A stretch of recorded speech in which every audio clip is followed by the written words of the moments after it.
We know, it's rather hard to realize that the Samsung Galaxy S8 and S8 Plus are already 6 months old, unleashed onto the world on April 21, 2017, these two still look as forward-thinking and futuristic as it gets. Yet, all kings and queens have to relinquish their thrones, which will happen to the Galaxy S8 and S8 Plus in a few months' time as well. The newcomers? Well, it doesn't take a genius to know that the Galaxy S9 and S9 Plus are about to supersede Samsung's current flagship stock, and given our general impression with Samsung's current flagships, it's definitely hard to not get excited about next year's Galaxies. In that video, you are going to discover what we know concerning the Galaxy S9 and S9 Plus. To put things bluntly, the Galaxy S9 is not expected to usher in a whole new design.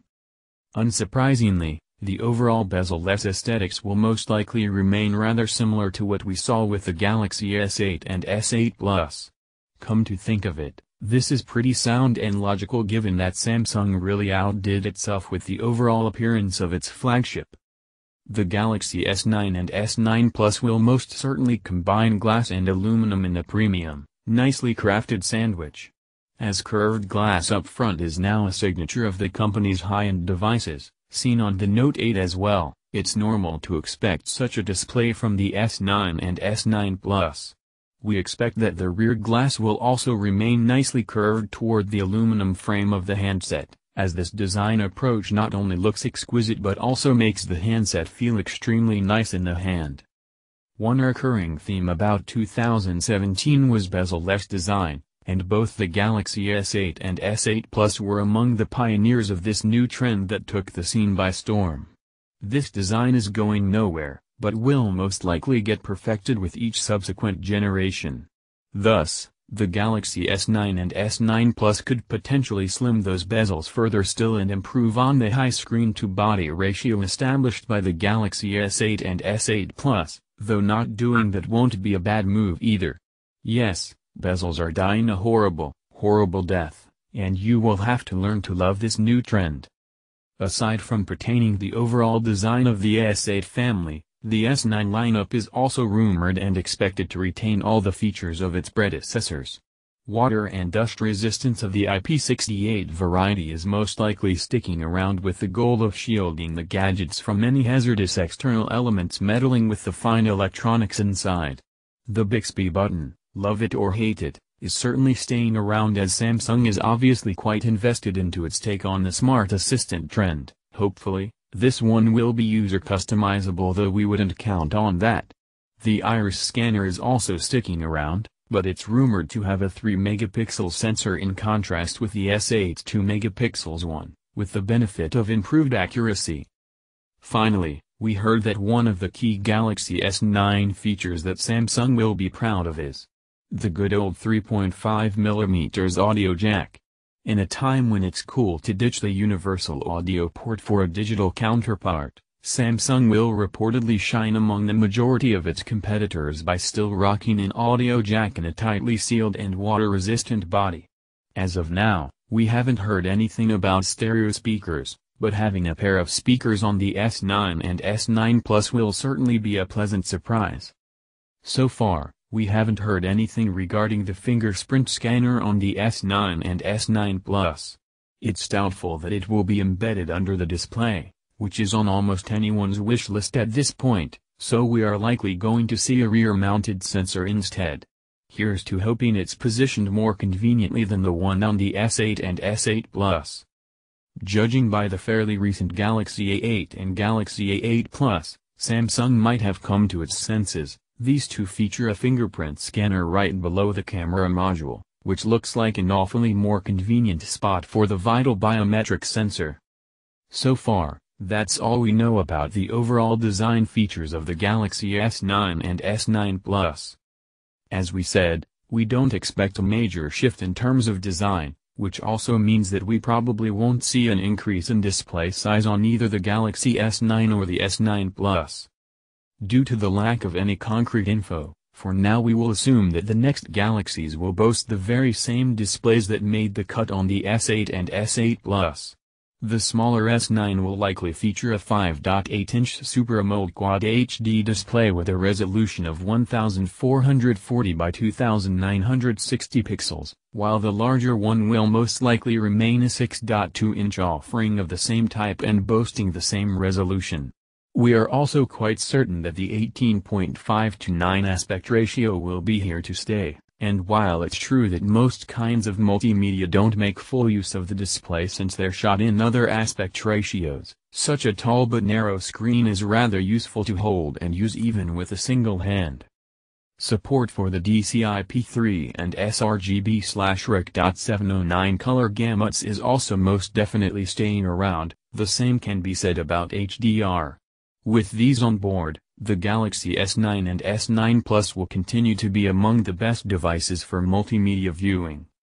Pressure-sensitive displays are anything but new nowadays, and while there's no indication of the Galaxy S9 and S9 Plus sporting such a screen, there's a chance that such a screen might be employed on the flagship.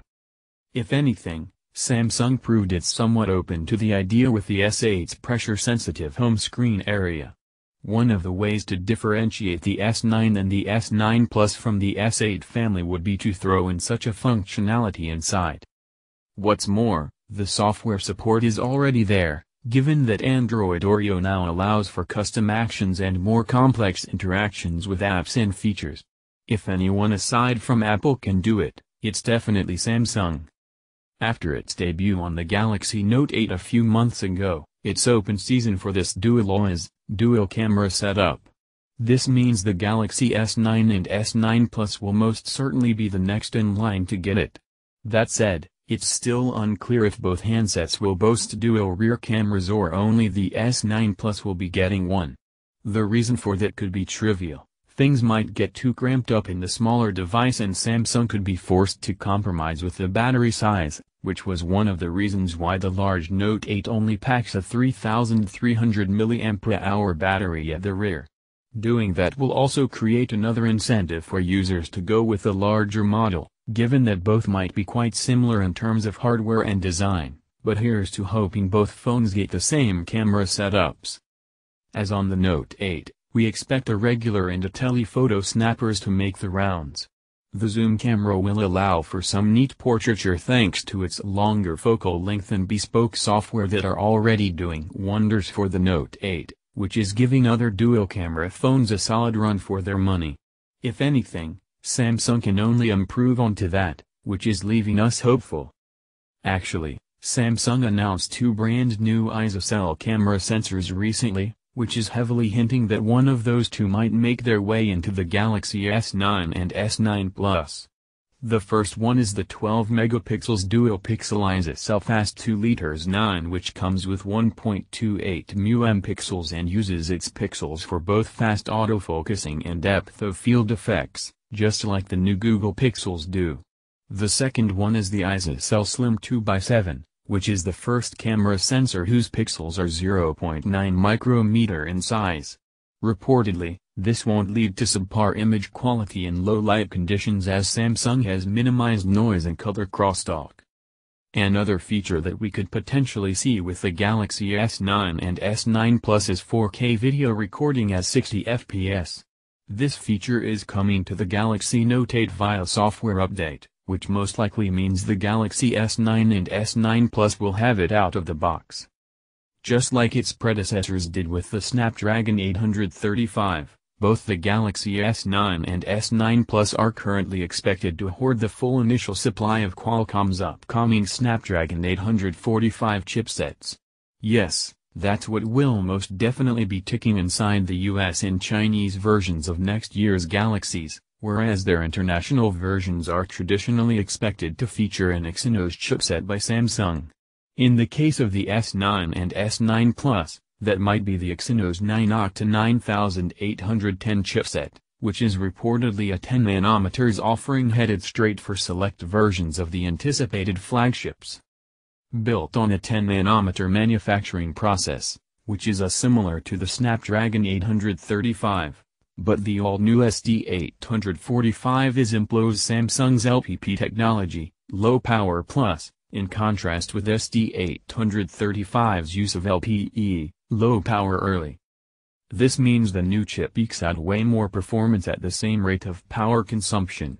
An Exynos 630 graphics unit is up there to chew through games and other graphically intensive tasks like augmented and virtual reality.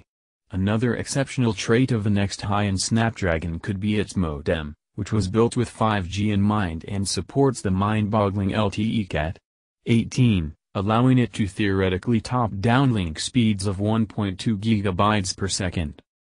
Leaked benchmarks suggest that the Snapdragon-powered Galaxy S9 will be just the snappy beast you might expect it to be.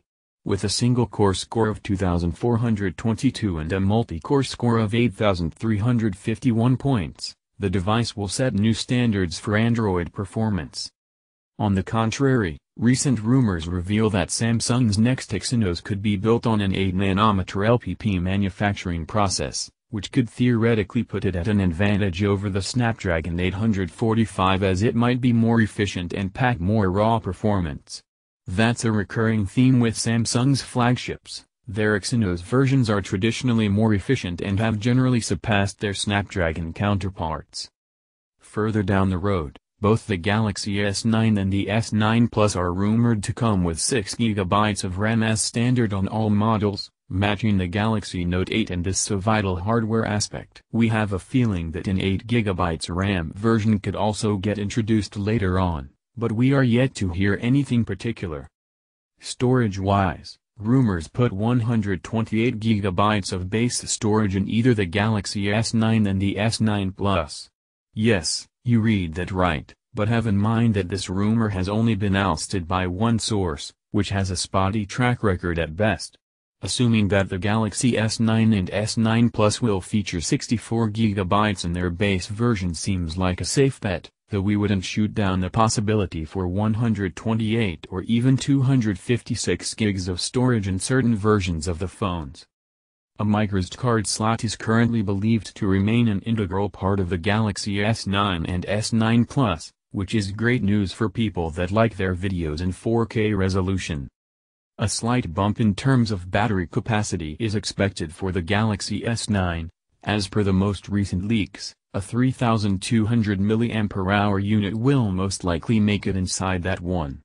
No idea as to what the battery in the S9 Plus will be, but if we go by the same 200 mAh increase, that one should boast a 3700 mAh unit under the trunk. Nice. With wireless charging now becoming more and more mainstream, there's zero reason to believe Samsung will strip this essential functionality from its upcoming devices. This means that it's almost certain the Galaxy S9 and S9 Plus will come with fast wireless charging on deck, similar to their predecessors. While we don't know if a faster version of the technology will make an appearance or not, rumor has it Samsung will have an all-new 10 watts wireless charger for the Galaxy S9 that might or might not be capable of charging other Samsung devices simultaneously, akin to Apple's AirPower charging pad. Due to the lack of any indications of the price so far, our prediction is that the Galaxy S9 and S9 Plus will initially cost as much as the S8 and S8 Plus did at launch, though it will likely be safe to add a potential $50 Samsung tax added on top.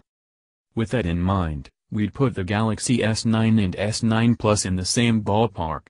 The Galaxy S9 will likely start at $749, whereas the S9 Plus could be initially priced at around $849. Including the $50 leeway we mentioned earlier, we could be faced at a Galaxy S9 starting at $799 and $899 for its larger counterpart. But when are we going to see the next big things unveiled? Traditionally, Samsung had the habit of unveiling its flagship material a day or two before MWC in Barcelona kicked off, though last year it opted for a separate keynote a month later after the trade show in order to have the full media attention to itself. Theoretically, both scenarios could happen in 2018 as well, meaning that we might see the Galaxy S9 and S9 Plus at MWC 2018. Or at a separate media event later that spring. MWC 2018 is kicking off February 26, 2018. Which means that February 25 could be it.